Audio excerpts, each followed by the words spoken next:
As a pastor, have you knocked anybody out? Oh, I've gotten close though, man. This one guy, I felt bad because you're not supposed to. The real reason why I'm leaving Boeing, we had multiple miscarriages within a year, and that was probably, definitely like the hardest kind of season and moment for us to navigate was like losing child after child. Besides being a rapper, I would be a pastor. I still get into the office just about every morning, and especially if there's nobody there, I will verbally yell, I will scream, I'll say, let's go. I just made a decision in my heart that I'm not going to live with excuses. Marriage is hard. We were starting to question, like, are we going to have kids? God can, God will, and even if he doesn't. Johnny. What's up? Excited to talk to you. It's been planned for a while. Yeah. But looking forward to this conversation. Well, before we start off, a short intro. Who is Johnny Kovalchuk? How would you introduce yourself? Who is Johnny Kovalchuk? I'm a family man, I think, first. I love my family. I got a beautiful wife named Diana. And then I got a son, Wesley J. Kovalchuk. He's 1 year old now. And I love the Lord. I'm a ministry person, born and kind of raised in the church. My dad's a pastor, so kind of was sucked into it. And that's kind of me, family person, and then ministry. That's where you'll find me. That's kind of what I'm about. I love the outdoors. I don't know. That's kind of what I'm about. Yeah. Nice. We'll get maybe into hobbies and all that stuff a little bit later. Today I wanted to talk to you about a couple things. Yeah. Just for people to know, kind of to have an expectations what the conversation is about. Mm-hmm. First is you had a big change in your life where you switched from corporate world to a full-time ministry. And then I really want to dig into your marriage. I think you and Diana at church, you guys set an example for many people what marriage should be like. So I want to talk kind of the wins and challenges of marriage, to talk about that, and then other topics as well. Yeah, thank you. Yeah, I appreciate you saying that. Yeah. You started off, your corporate career at Boeing. Can you tell us a little bit working at Boeing? Yeah, so I got to work for Boeing for 6 years. 6 years of my career was at Boeing. 4 of those years as a mechanic, and the last 2 years as a manufacturing manager. And I loved it. It was a good season of my life. Like as a manufacturing manager, I probably had, it's roughly around like 20, 25 people that reported to me. And so I was a young manager. I was 24 years old and I was navigating that. That was a good time of my life. And along with like kind of overseeing people, I got to like improve the business and work on projects and how to just improve the company. And what we did as the Boeing company, at least my shop, we actually worked on the wings, which was kind of cool. So I'm gonna nerd out for a little bit. So my team would like put the fuel system in there. My team would install the electrical wiring, kind of all that stuff. And that's what we did. And so I don't miss those days in the sense of like I want to go back, but I enjoyed that season and I'm grateful for it. When you look back and reflect on your time at Boeing, and you mentioned, it was a good season, you enjoyed that. What are specific things that you enjoyed about it, or like special memories that come from working at Boeing? I think one of them is one of my best friends is actually from Boeing. He's still there. I met him the day we both were getting onboarded there, and we just kind of stuck with each other. And I think God kind of worked it out. He's a non-believer, but God just kind of worked it out that throughout the whole process, like we stuck together and we ended up working together throughout the whole career. So that was super cool. So some of the people, the relationships, but I think one of the biggest things I'm taking away from it is I'm taking away 2 degrees from Boeing that they paid for completely. So I got a bachelor's in management. And then they paid for a master's in Christian ministry, which is kind of wild. So I'm leaving with no student debt, and they even gave me some Boeing stock for going to school. So some of those benefits are just kind of wild, and I'm grateful for it. When you started off at Boeing, was the plan that it is temporarily and now will switch to full-time ministry if possible? Great question. Or did that come in later? I don't know. I think ministry was always a part of me. Like even at 16, when I just started getting involved in ministry, I felt like, hey, I'm called for this. I felt God's leading in it. I knew ministry was always going to be part of my world, but I think especially in that season, I was like, I think I'm going to be, bivocational. I'll be at the church, but also be in the ministry. And it wasn't until later that God really put a burden on my heart to give my not my full-time, but actually my primary energy to ministry. And, I guess in the season at Boeing, I thought this was my career, but then, God had a different plan. At what point while working at Boeing did you start figuring out and understanding that you will be leaving Boeing for full-time ministry? When did that become, I guess, a desire and a reality? Yeah, I think, like, again, the desire was always ministry. but it never clicked for me. Like I never thought like, like 2 years ago, I put it in my little prayer app that I'm praying for my primary energy to go to ministry. That didn't mean full time for me. That just meant like, hey, my best hours, my focus hours, maybe I would have a part-time job or a side hustle or something.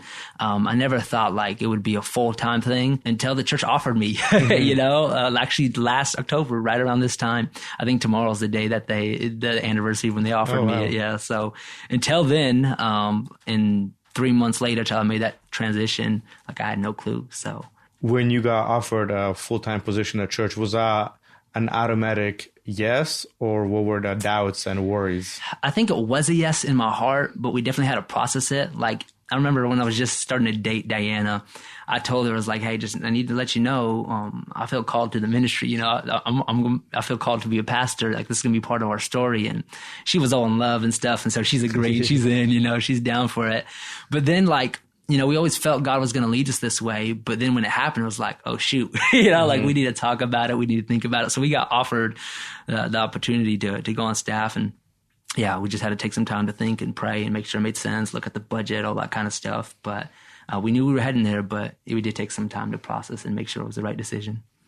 What was the process like? Is it more of like financial? Because going from corporate to church, typical, you take a big pay cut, and then for a family, especially for a young and growing family, was finances a big part of it? Were there other questions that you had to process as a family to see if it makes sense for your family? Yeah, I think the biggest question, like, because I was always in the ministry, and that was like even part of it. Like after work, after Boeing, it's like I was not involved in the church. I was definitely involved in the church. And so it actually it benefited my family in a sense of like it gave me some bandwidth back to be present, to be involved in the family. So the big hurdle was definitely the financial one. Like it's different.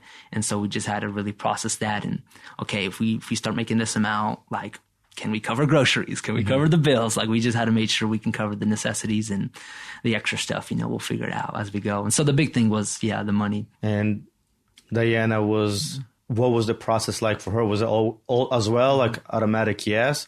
Or did it take her a longer time to process? Yeah. I think for Diana, she was always on board. Like even prior, like she's on board. It was a yes, but it did take some time to like the reality of it, like getting it settled. So for me, like in my heart, it leaped with a yes. In her heart, maybe didn't leap with a yes right away. And I was never going to make a decision. I told her, I was like, if I don't hear a yes from you, we're not doing this. Like, I'm not doing this one-sided. And so I think it just took some time for her to kind of get to the point where like, yeah, okay, this is what we're going to do. And so, it just took some conversations, took some looking at some budgets and stuff. And then, she was on board. And even today we're talking about it and we're like, we definitely feel like, man, we made the right decision, but hey, it's not the easiest decision that we made, but we just feel like, hey, we're walking in what God has called us to walk in. And I think there's no better way to be living life than to be in the will of God. So, yeah. Were there other people that helped you process this decision, or was it, hey, this is just strictly our family decision? Or were there other people that you reached out to for counsel and advice? Actually, no. I think it was really a family decision. But there's definitely been people in my corner, like Pastor Alex, my brother from the same mother, like him. He was definitely in my corner, cheering me on. It's been just a huge support in my life, and I wouldn't be the leader who I am today. I wouldn't be the husband that I am. Like, he's just been such a pillar role model. But it was his encouragement. I mean, the offer came from him, but it was also his encouragement. Like, hey, Johnny, you should take this as your brother. Like, this is going to be the best season of your life to make this decision. And I'm kind of hearing that from someone that loves me and has my best interest in mind. Kind of gave me also a green light and some assurance. Nice. So you process it, you decide it, you make it official, with your family. How do you approach your job that you have at Boeing, your boss? How does that transition happen? Yeah, so I was excited to let them know because we just had Wesley. I was on leave and I did not want to go back. And so I came back with the announcement that I'm actually leaving in 3 months. In the new year, I'm transitioning. So I was definitely excited to come back and share that. For the most part, people were excited for me. Like Boeing's a big corporation, big company. Okay, you're gone. We'll find another one. It's not the end of the world. So that was the whole thing. But announcing to my team and just some others, like they didn't fully get it. Like usually you go to a new place for some better benefits. And I remember one person just like kind of frustrated, kind of just puzzled looking at me. He's like, how can how can the church's pay and benefits be comparable to what you're getting here at Boeing? And I remember just like looking at him like, bro, it doesn't, man. Like that's not the story here. So I think it definitely was like kind of like a wake up kind of call to some people about what I'm about, and kind of gave me an opportunity to shine the light of Jesus and show what, what my faith's about. And so that was a good opportunity. Can you share the story of your last day at work? Yeah, that was a good one. Yeah. So there's this like phrase that in the Renton plant at Boeing amongst the leadership, like you can do anything you want on your last day. In other words, you do something stupid, we're going to fire you. You can do anything you want. And so my boss used to say that jokingly, like you can do anything you want on your last day. And it was my last day. And so I was like, great, I can do whatever I want on this day. And it's 5 a.m. in the morning. We're having our team meeting and everyone's gathered around in the shop in the morning. And they're still waking up, wiping the crust out their eyes and stuff. And I'm like, hey, I'm going to tell you guys as I leave, I'm giving my outro speech, the real reason why I'm leaving Boeing. And, their ears perk up and they're listening now. And I just begin to talk about the story about the man that finds a treasure buried in the field. And I begin to talk about how Jesus is that treasure. And I found something greater, more valuable than the things of this world, and the things that this world can offer me. And I begin to tell them that Jesus could be that treasure for them. So I really just had an opportunity to share the gospel to my whole team right there, 25 plus people. And so that was a special moment for me to leave on that kind of note. And I look back at it and I'm grateful that I got to preach the gospel, plant that seed, 5 a.m. in the morning at the Boeing company. What was the reaction from them? Kind of like Johnny, good for Johnny, or Johnny turned weird? No, I think good for Johnny. I think they were supporting me. They showed love. And I think for the most part, they're for it. Some people, of course, didn't get it, didn't understand, didn't really care even. But for the most part, I think the team was like, yo, congratulations. You're doing what you want to do. You're following your dreams. So when you look at your, let's say we could call corporate career, for the time that you did work there, and I think for people that are in corporate, in offices nowadays, are there things that you wish you did differently, or you feel like you carried yourself and kind of did, or kind of looking back you're like, I wish I had maybe a different effect on co-workers or something? That's a good question. Honestly, when I look back, there's nothing that I regret. There's always like things that I might think about, like, man, I wish maybe I was more bold, maybe I was more confident, maybe I was more vocal. But for the most part, when I look back, like in my time there, I felt like I represented the Lord well. I felt like I worked hard, I felt like I honored God in that. And so. Okay, and now you're a full-time pastor at Living Hope Church. Right. What has been a surprising aspect of being in full-time ministry, being a pastor? Yeah, we're 10 months in now. We're in October. It's 10 months in. And I'm surprised about how excited I still am about what I get to do. Like, honestly, I still get into the office just about every morning, and especially if there's nobody there, I will verbally yell, I will scream, I'll say, let's go, as soon as I open my door, turn on the lights. Like, I pinch myself, like, I can't believe I get to do this. I can't believe I get to do this. Like, if I never had to pay a bill in my life, if I never had anything I had to take care of financially, and I could do whatever I wanted to do, besides being a rapper, I would be a pastor. Like, I would do what I'm doing now. I'm fulfilling, I feel like, what God has wired me to do, and I'm grateful for it. And you mentioned, if you didn't have a bill to pay in your life, and taking a pay cut from, being a corporate, climbing the corporate ladder, how has it been transitioning, from, we can call it corporate pay to church pay? Is it something that you guys settled in and comfortable with, or is something like, hey, I understand as a family, this is how we live now? Yeah. So we're 10 months in and we still have money. So praise God for that. We still got food on our table. No, it's definitely an adjustment. I mean, I think we were making more money than we needed back then. I think God set it up in a way for my family to be positioned for this. Like, we were able to purchase a house. We were able to get a house just the right size at the right rate, where our mortgage is not that much. And so I think God established us that we're able to make this transition. And then, there's some groceries that, we don't get the extra stuff that we don't need. We're maybe not saving as much as we would like to right now, but we're just trusting God right now, honestly. Like, I think about like just that scripture that says, seek first the kingdom and everything else will be added to you. And that's been a testimony of my life. As I just placed God first, I just seen his hand, and it's just another one of those seasons where we're just walking by faith. We're putting him first, and God's going to take care of his children. That's what he does. And so that's where we're at. Got it. And the reason I'm even asking about this, because I think it's different where it's like making a certain amount, but I think it's more challenging when you're making more and going to even a little bit less, because you do get used to a certain lifestyle, certain things. So it's not that it's, poverty pay, but it's more just getting used to living on less. Yeah, we have more than we need. Majority of us, like, we think we need more. You don't need more. You've got more bandwidth. You can live with some more margin in your life. And yeah, we're just finding that, like, hey, we're okay.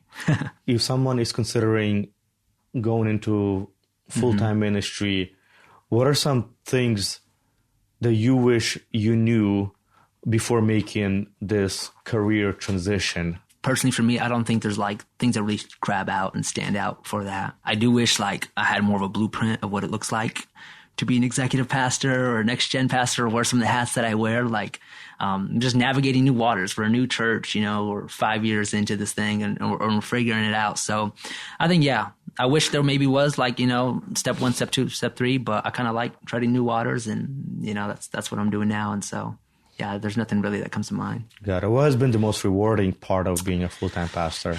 Yeah, I think the most rewarding part of just being in the ministry or being a pastor is like when you get to see some fruit, when you get to see some lives change. And I'm thinking about David, Tim, Martin. These are 3 younger dudes that prior to this year, they were not following Jesus. They had no relationship with God. And this year, each one of them at different times, they publicly declared their faith in Jesus, and they're following Jesus. And on Sundays, they're right behind me, and their hands are lifted, and they're worshiping, and they're going in. And so, like, when you see that, man, that's beautiful. And that not necessarily is because I went full time, like maybe it played some effect to it, but not really. I think being full time for me, what I'm getting to see is like just the structure of the church get a little more healthy, just the organization as a whole, our systems to get better. I feel like our teams are getting stronger.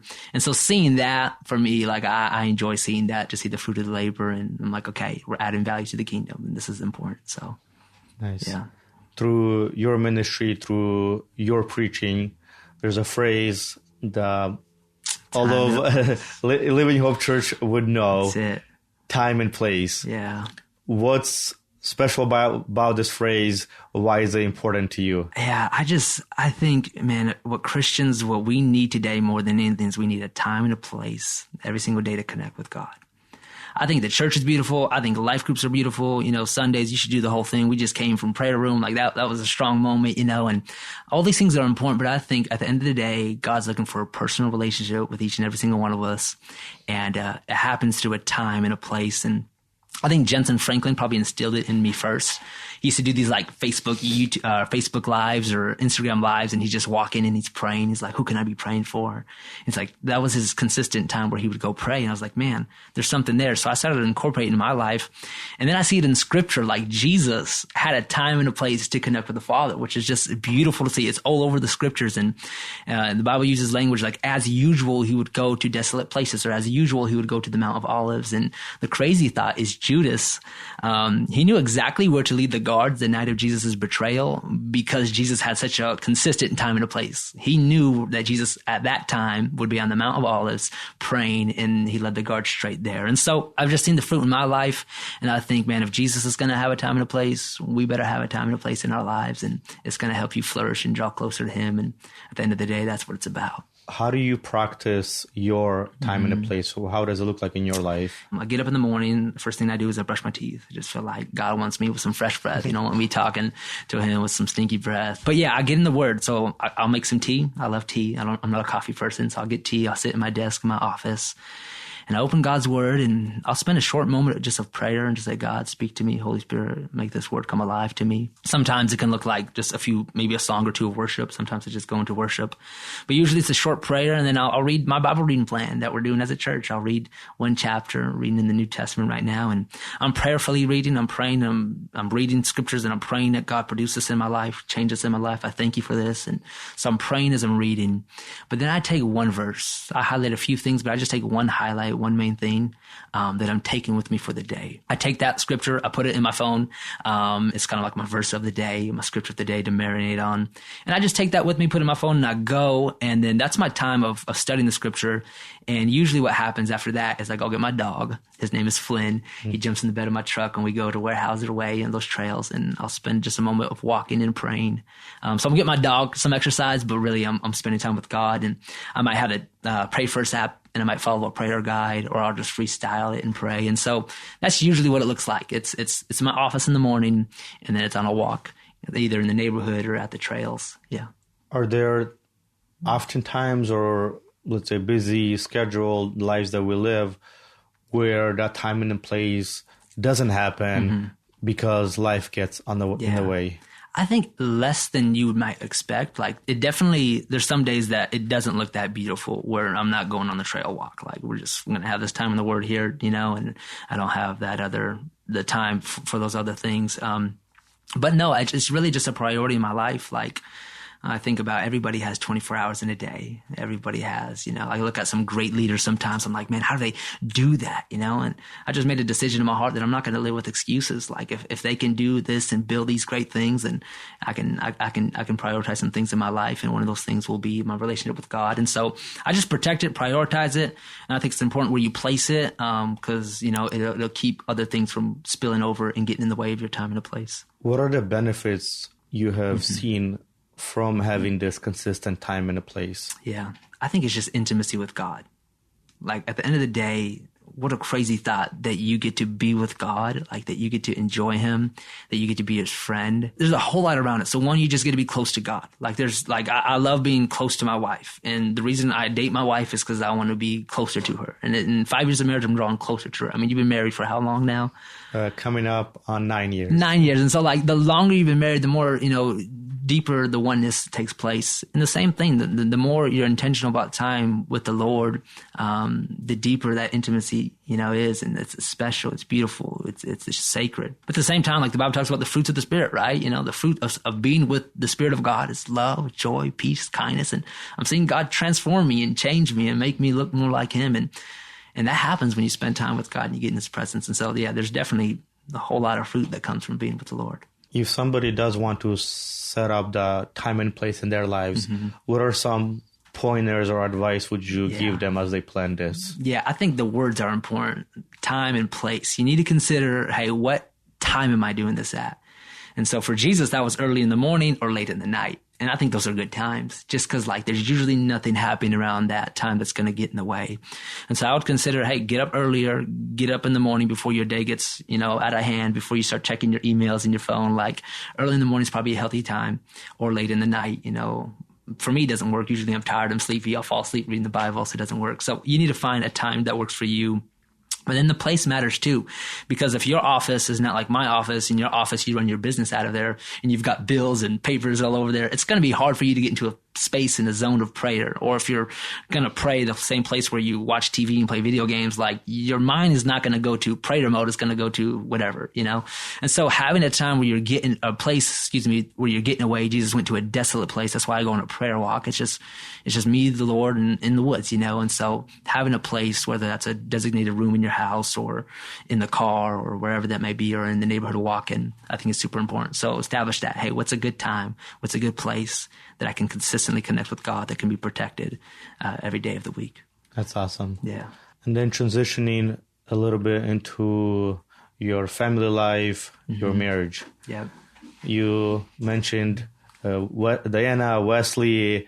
Can you tell us a little bit more about your family and your love for them? Yeah, I love them, man. I you get married, you're like, what was I doing before I was married? It's like one of those things, like, what was I doing? Like, I can't remember life before Diana. It seems like our life has always been together. And I love being married. I love being part of the Left Hand Club. I love my wife. And same thing when you have a kid, like I have Wesley, I'm like, what were we doing before Wesley? Like, he's our world now. This is all that we're about. And so, I love my family. I love to spend time with my family. Like, if you would ask me, what do I love to do in my free time? It's just to be that squad, us three. If we're together, like, it's a good time. We're having some fun. And so I love spending quality time with my family. Is quality time part of what you do to build a strong marriage and be close with Diana, or are there other things that you guys practice? 100%. Quality time, because her love language is quality time. And for me, it's kind of quality time, but I would more like, you just tell me you love me, I've got fuel for the day. But for her, it's like, it's more than words. And so, we definitely do quality time. That's a huge thing. But I think, like, Often practical handles are good, but I think we need to start from like a spiritual foundation, because sometimes we want the practical things, but your practical things are not going to serve you at all if you don't have like a spiritual foundation. And so sometimes what I like to teach is when I get to do weddings is like marriage is like a ladder where God's at the top and we're on the two sides of the ladder. And as you focus on God, as you climb towards God, the ladder tapers and you will draw closer to each other. And I think that's marriage. Like if the two of you are focusing on, hey, I'm trying to pursue God, I'm trying to be more like him, it's going to bring more intimacy. You're going to have a capacity to love. The Bible says we love because he first loved us. So as you understand this love and draw near to him, like you're going to have a greater capacity to love your wife, or for the wife to love the husband. And so I think you got to make Jesus your goal. You got to make God your goal. You got to have that time and place. Be intentional about that. Then you guys will naturally connect closer to each other. But yeah, we prioritize, one day of the week. We have a date night that we try to align, and it's not always fancy. We're not always going out to eat dinner, but there's a time on the calendar where we're spending quality time, but it's just us two. And then we also practice the Sabbath, which is refreshing for our souls and for our marriage. And so, yeah. Is Sabbath different from date night? It's kind of different, but at the same time, I think it does the same thing for us. It allows us to slow down and enjoy each other again. Like when I first fell in love with Deanna, I'm lost in her beautiful eyes. I'm lost in her personality. I just love everything about her. But life goes by and I'm busy. I forget about all these things I love about my wife. And Sabbath allows you to slow down and like, oh, yeah, I do love my wife. Oh, this is why I love her. This is why I married her. Like it allows you to slow down and appreciate things like your wife, your kids, the food you eat, things like that. Yeah. And you guys practice Sabbath consistently. That's right. So I guess to clarify, is Sabbath more for like soul and spirit? And yes. Let's say, so there's date night doesn't happen on Sabbath. Yeah, but it spills over actually. Date night is usually Thursday night, and then Sabbath is Friday. So we got it all figured out. So it's a good flow. I would say healthy soul, healthy marriage, and so, yeah, it's part of my marriage. It's part of me being a healthy individual. It's me taking a day to rest, because then I'll be a better husband. I'll be a better father. I'll be a better pastor. Yeah. How do you practically practice Sabbath? Yeah. I love the Sabbath. And so, yeah, so we kind of prepare for Sabbath the day before. So we try to make the house like clean, so you're not like dishes are dirty, so we kind of prepare, try to get everything done. I try to get all my messages done. And then Thursday night, I power off my phone. It's the coolest thing ever. I shut that thing off. And all day Friday, my phone will be off. Deanna's phone will be on, but it's kind of like airplane mode. She's not really using it. It's just there if we need it. We want to capture a photo, maybe emergencies. A good principle and thought is like do things on the Sabbath that will replenish your soul. So for everybody, it's going to look different. Some days that for us, that looks like sleeping in, and Wesley wakes us up, Back when he was younger, we used to drag him into bed and he would lay next to us and it would be a special moment. But now it's like, yo, you better get up. So we try to beat him up so we can, not beat him up. We try to beat him to wake up, so we can kind of get the morning started. But yeah, so we'll sleep in. We'll do a big breakfast. We'll do walks at the park. We'll go to a coffee shop. We'll spend some time in prayer. We'll read books. And so we just kind of do things like that, slow down intentionally, and practice it. I mean, I encourage everyone listening, practice it. You're going to love it. It's going to be good for your soul. And that's every week, week in and week out. Every Friday. And we had to because, well, one, we prioritize God's word. And I think about in the scriptures, you got to think about where the Sabbath is placed. It's placed in the 10 Commandments. That's a big deal. It's next to don't worship any other gods. It's next to don't cheat on your wife. It's next to don't murder anybody. And then God says, remember the Sabbath. It's an important command to God. And he established this rhythm in creation. He took a day off. And so he's doing it for our benefit. Jesus says the Sabbath is not made for, man was not made for the Sabbath, but Sabbath was made for man. It's there for your benefit, for your good. And when the 10 Commandments are listed off, God says, before he lists off those commandments, remember that I'm the one that delivered you from Egypt, that I'm the one that rescued you, that I'm the one that has your best in mind. So we just trust that God has his best in mind for us, and it's the way he established it. It's for our own good. And so we take God at his word, but we've also seen it practically just benefit us. We didn't always practice the Sabbath. There was a season we were both in school, we were both working, we were both building the church, and we were both unhealthy. And God began to teach us about the Sabbath and the importance of it. And we began to practice it. And we just saw all areas of life flourish and get better, because the Sabbath, it doesn't just give you a day of rest, but it really recharges you and refuels you to be great the next day and the rest of those 6 days to kick butt and glorify God. And so, yeah, we've just seen the benefit of it. And so we're pretty religious about it. We practice the Sabbath every week. how would you explain an objection where, dude, with 7 days, I barely have time and I'm behind on so many things. I can't just take a whole day off. I'll be behind on so many more things. Yeah, I think you just got to let God be God. That's the principle he established. You got to believe that he loves you and he wants the best for you. And we were at that place. We were spent. We were to the brim. And then we took a day off. And then we had just, our finances were better. Our marriage was better. My grades in school were better. Ministry got better. The math doesn't make sense, but that's the way God established it. And if you go in that flow, it's going to benefit your soul. And there's studies like people that Sabbath, they're winning Olympics and they're doing great things in life and they live longer even, than the average American. And so it adds to your life. It really does. Have you seen temptations or pressures of life to not take the Sabbath off and catch up? Every week. It's just who we are, like we feel like we're God, but the reality is we're not God. I feel like that's why God established the Sabbath rhythms. Like, remember me, remember the Sabbath day. And so every week I want to not do the Sabbath. Not every week. I love the Sabbath. I want to do the Sabbath. There's weeks where I'm like, dude, I'm just so full. Yeah, and I'm going to shift it. We're going to do it over here. And sometimes we do shift it.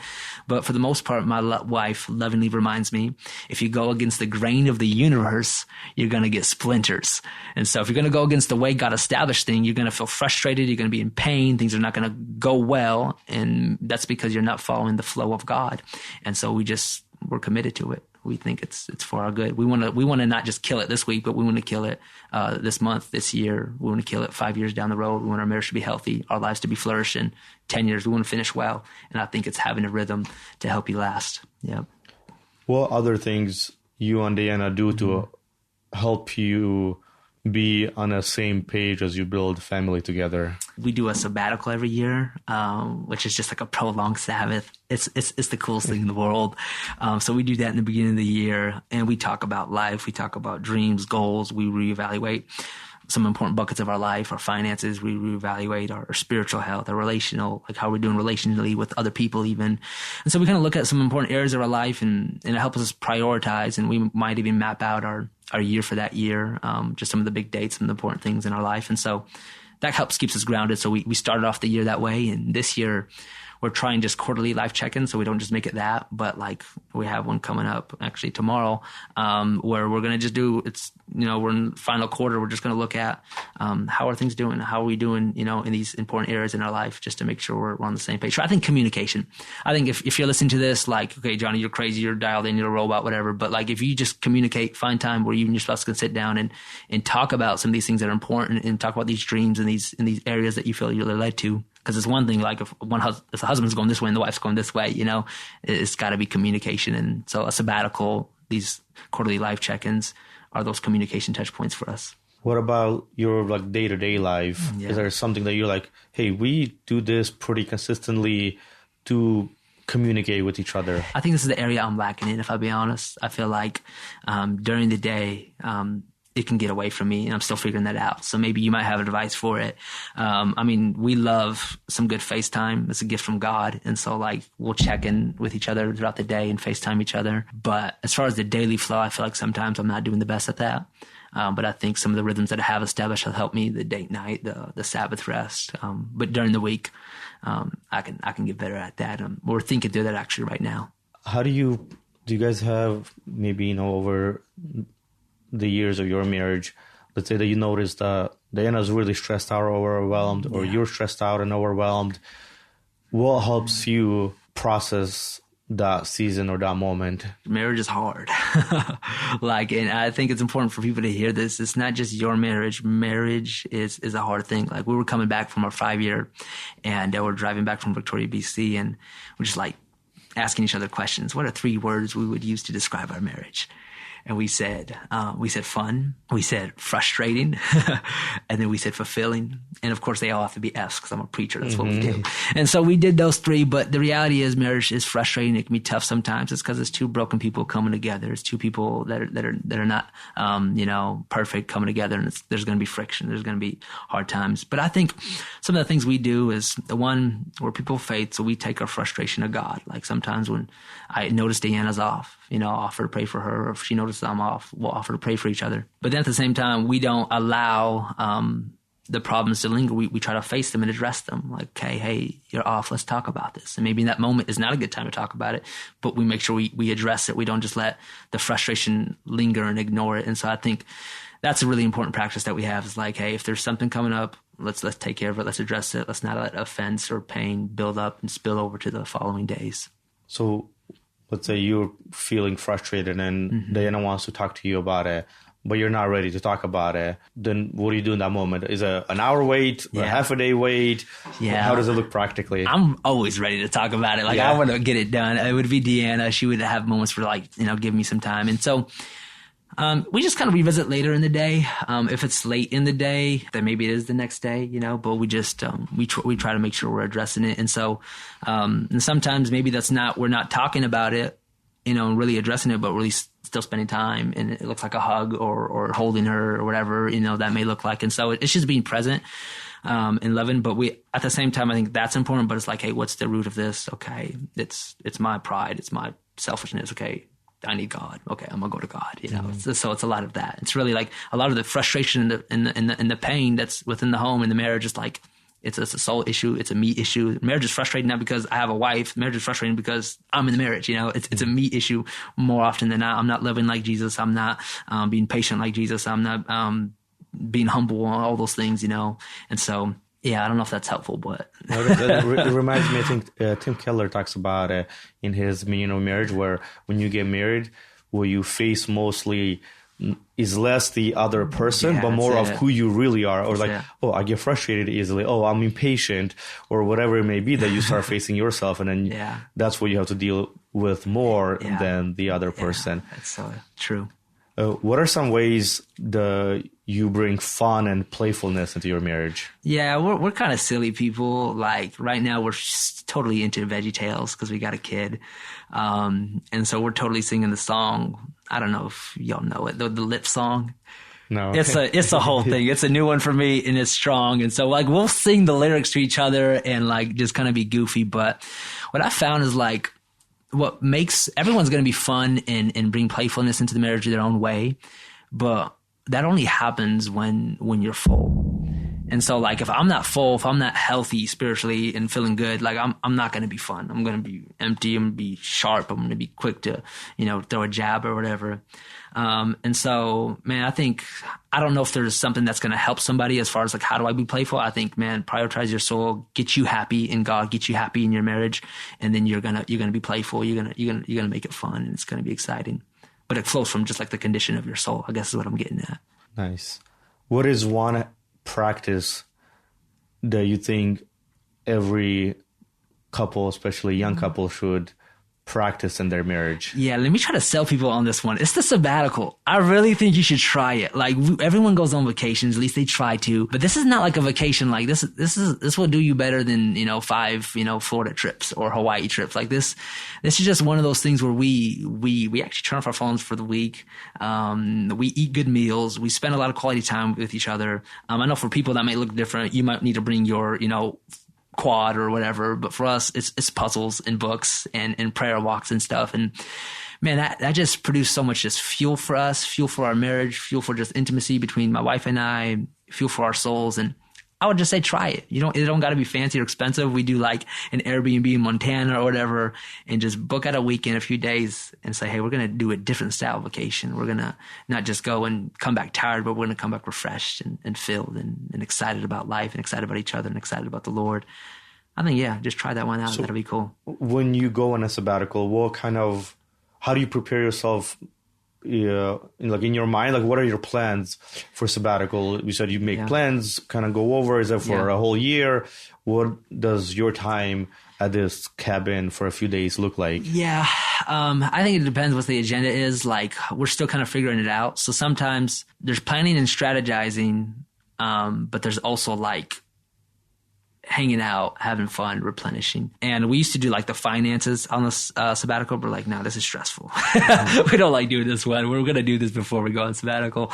But okay, I guess some things. So we're looking at, we're just prioritizing our calendar first. Where do we want to go on trips? What do we want to try to do this year? Where do we want to put some money towards like some experiences? And we'll map those on the calendar. We're prioritizing our family first, our life first.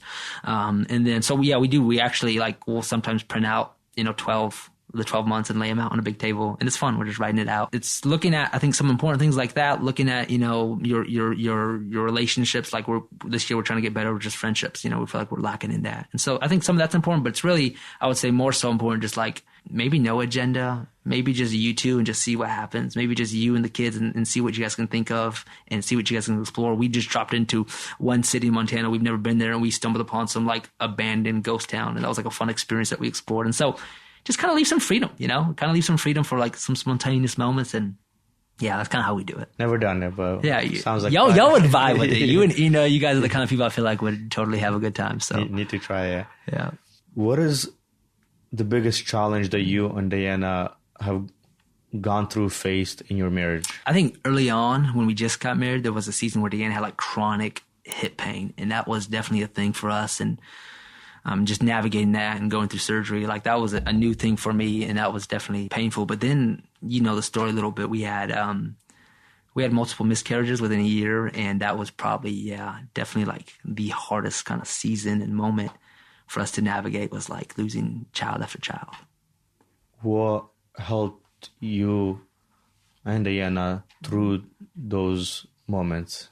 Yeah, I think a lot of crying. I think, God's given us emotions, and it's okay to cry. And I think for us, it was just like finding moments to cry together and process that. I think also some practical things is like bringing it into the light and sharing it. We kind of went public with some of our church family, and they knew about it, and people were praying for us, and close people that knew us more intimately, they heard the news first, and they were on their corner and supporting us. But, you just got to mourn. It's part of life, and mourning is good. And so we definitely did some of that.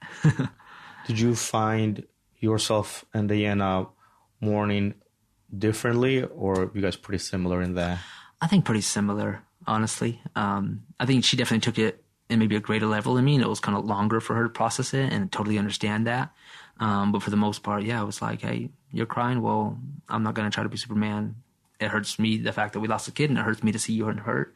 And so the Bible says to mourn with those that mourn. And I think it's a healthy practice. And so we would just cry together sometimes. And we also just did we had moments together where we spent some good quality time, went on a little road trip, whatever, just got to be together. It was just super, I think, healing and refreshing. In those moments, as you're processing all of this, what are your questions to God in prayer, in your mind, as this is happening?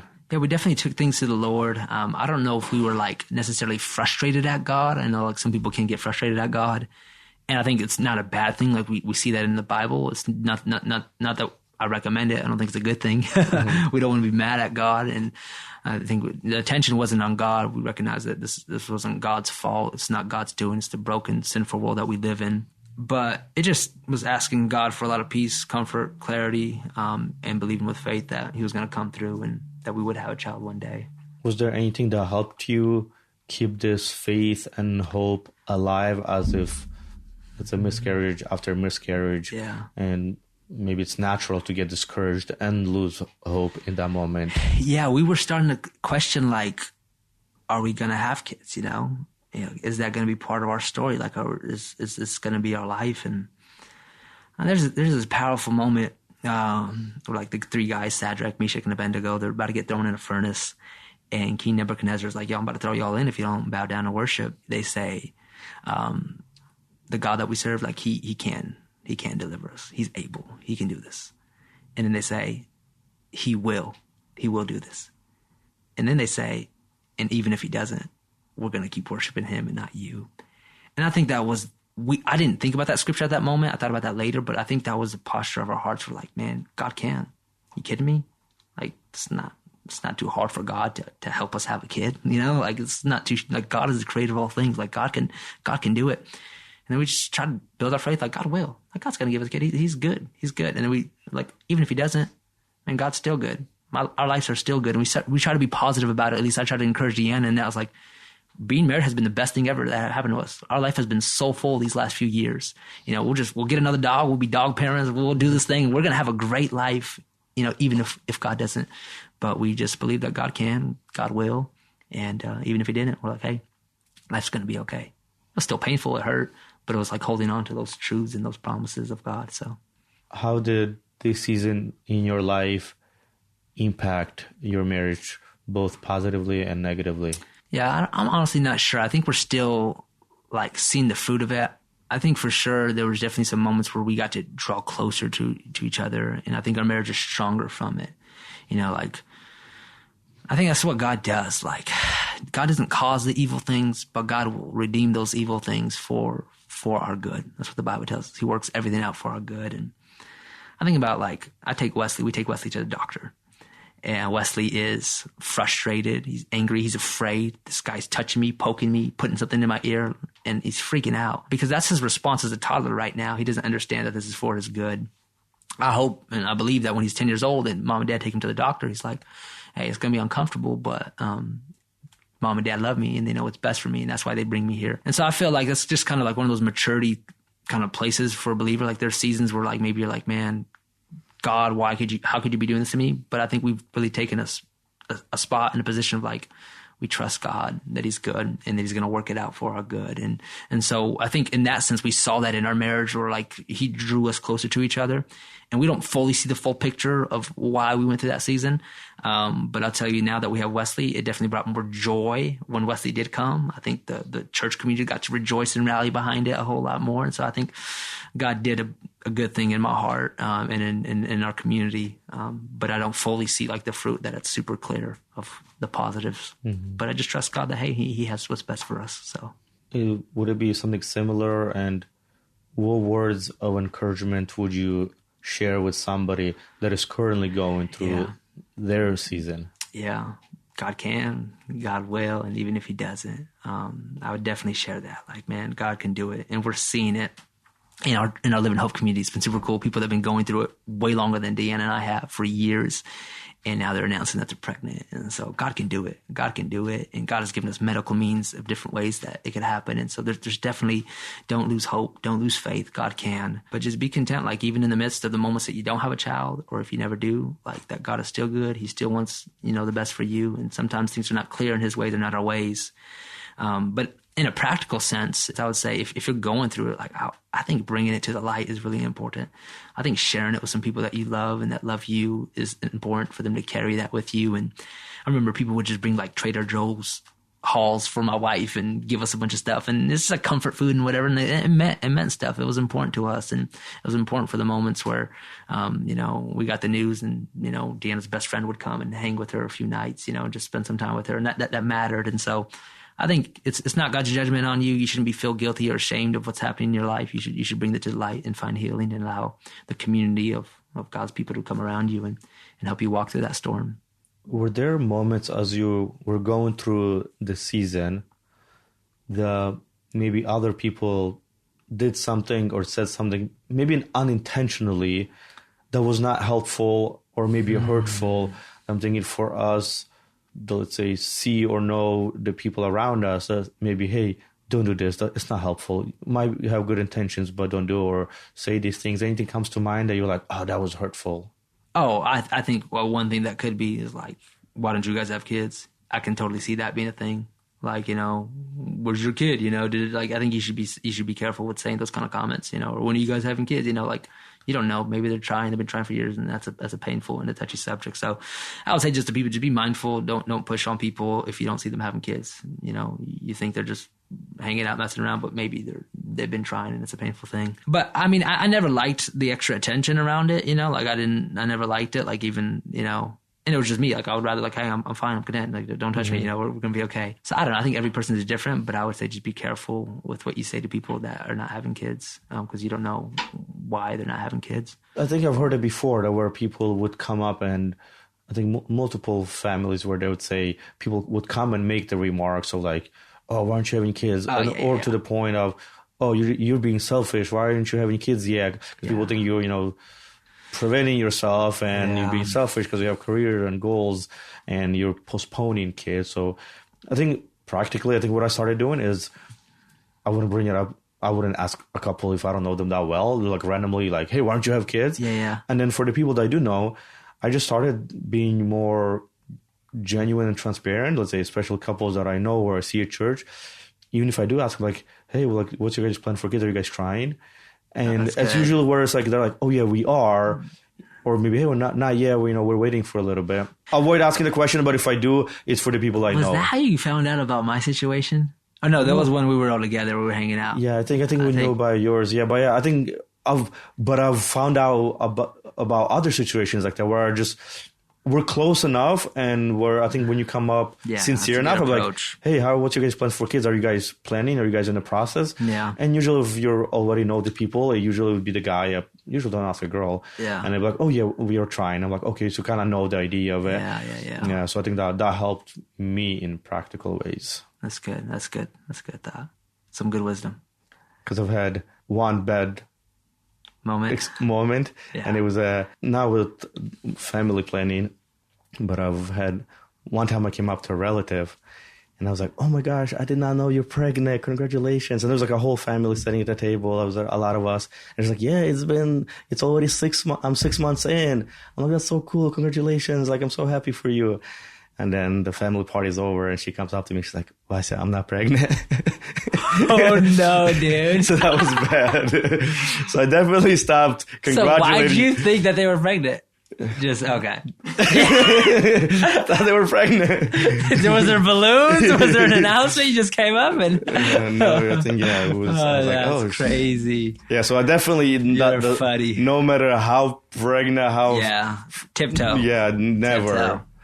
It's like but a tip for girls, and I say that to every mom I know that's pregnant, especially very late in the pregnancy. Let's go, wisdom from Vasily. Anybody that comes with like, oh my gosh, like congratulations.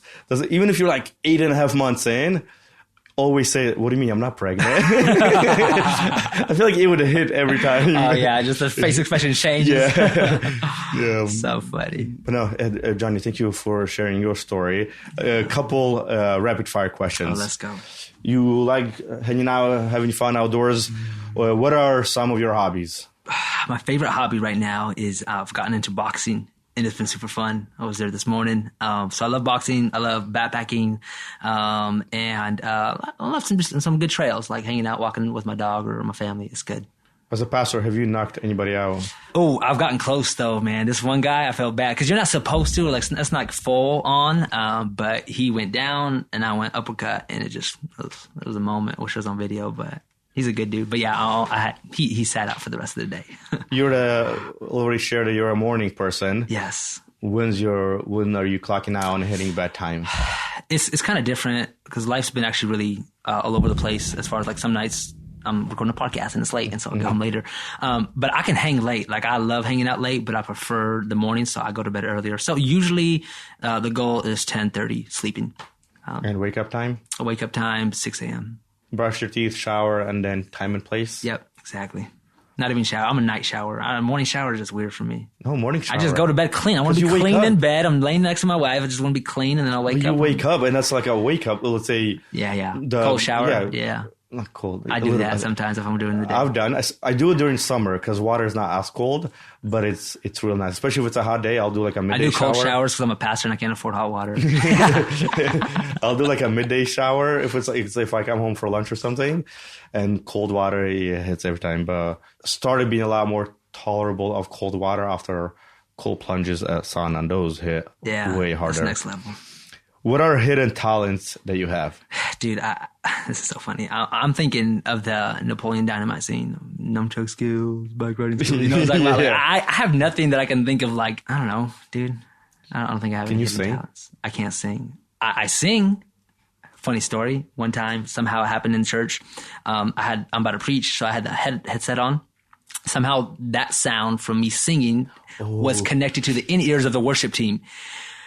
I had no clue. I'm singing my heart out. I'm about to go preach, so I'm getting stirred up. And the team after is like, Johnny, like, I love your passion. But like, you were in our ears somehow. And so it was a whole moment. The whole team's like trying to worship, lead the church, and they've got me in their ears. So that was a moment. Nice. Can't sing.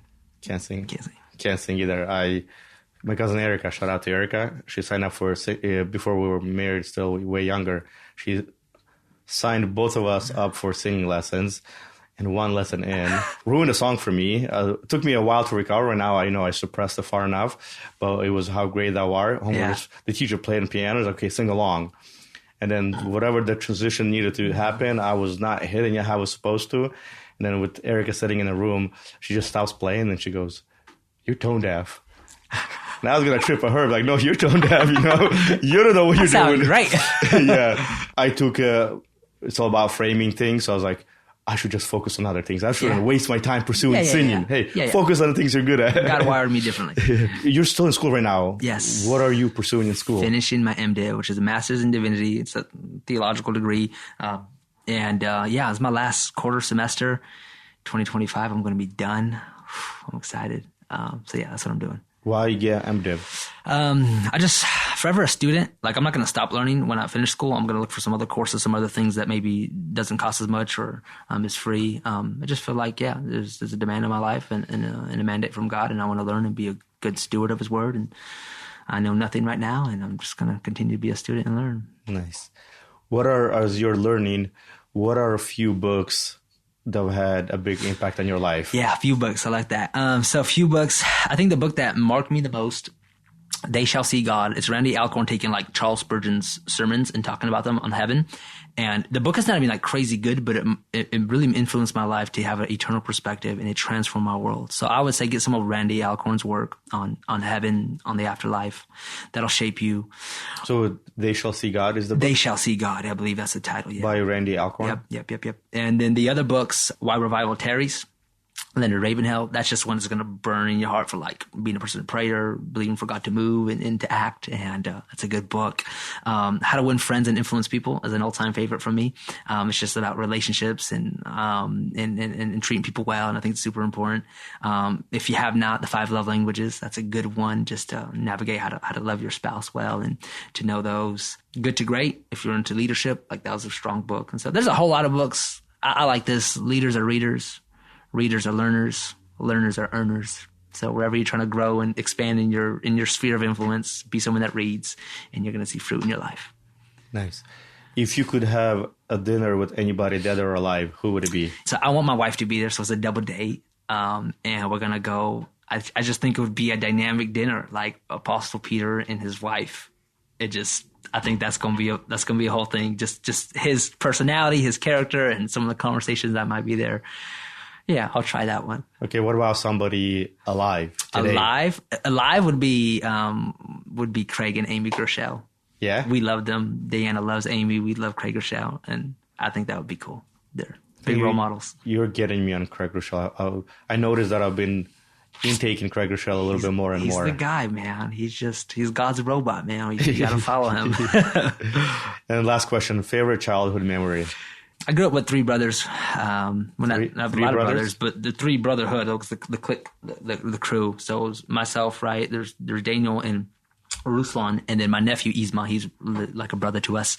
Anyways, we bought airsoft guns. I had like a cool pump shotgun. They had these rifles, and we weren't allowed to have them. But when Mom would go to bed, we would be in the backyard, and we would play against each other and shoot each other. Isma would fly into town, and so we didn't have really guns for him, but we had this little handgun for him, and so he got juked. He has this little handgun. We have these big guns. And so we're playing 2x2, and he always gets lit up and shot at and yells, but we have to be quiet. But those are just some beautiful memories, being in the backyard, being boys. That was a whole lot of fun. Johnny, thank you for taking your time to come and have this conversation. Yeah, man, we love you. Dan and I, we love you. And Eno, we admire you guys, really, your family, the way you guys navigate life and prioritize your family, prioritize the church. It's beautiful. So, man, honored to be on here. This was fun. All right. And, Thank you. Yeah, love you.